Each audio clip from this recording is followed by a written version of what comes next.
To find out what's the trade from here on, well, we're joined by Sacchitanand Uttekar. Hi, Sachi. Morning. How would you trade the index? 17,415 is where we're at. Levels you're tracking and your trade at this hour? Good morning, Nigel. Good morning, Mangalam.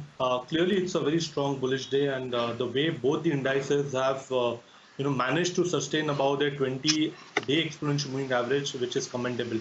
Here, if you look at the data of Nifty, purely it looks like a bullish day, wherein 17,500 may emerge as a very strong resistance.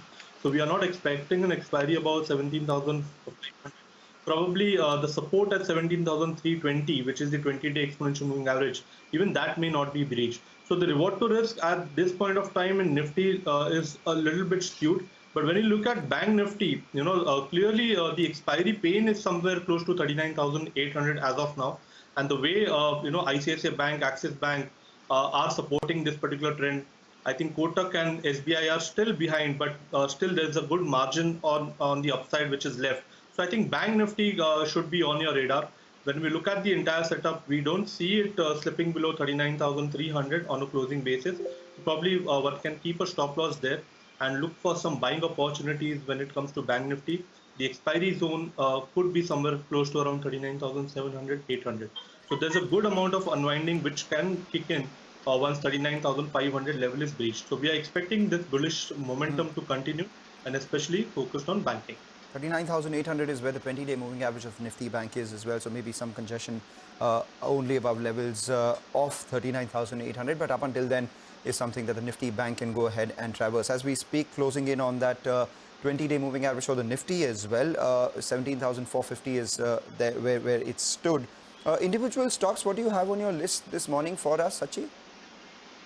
Mangalam, Autopack is again getting up for momentum, and here we have seen M&M again participating. So if you look at the entire structure on the daily scale, it looks like it has rebounded well from the broadening formation base, which is close to around 1220 levels. There's a positive crossover on its RSI, which has managed to sustain about the 50 mark. It's a good sign of strength. And if we look at the 5 and 20-day exponential moving average, again, there is a convergence on the positive side, indicating fresh directional momentum. So I think this is a good idea to build some longs in M&M, keep a stop loss at 1262. The immediate target is around 1310 and the positional target is around 1360. The other stock that has been on our radar is PVR. We discussed this particular stock last week as well. If you look at the entire setup, we have multiple bullish signs here. Declining wedge formation has been matured. We have a bullish hammer formation on its weekly scale. And if you look at the crossover again, it has managed to scale up above its 200-day exponential moving average. So here again, PVR can be bought in. From a trading perspective, we are looking at a price target of around 1910.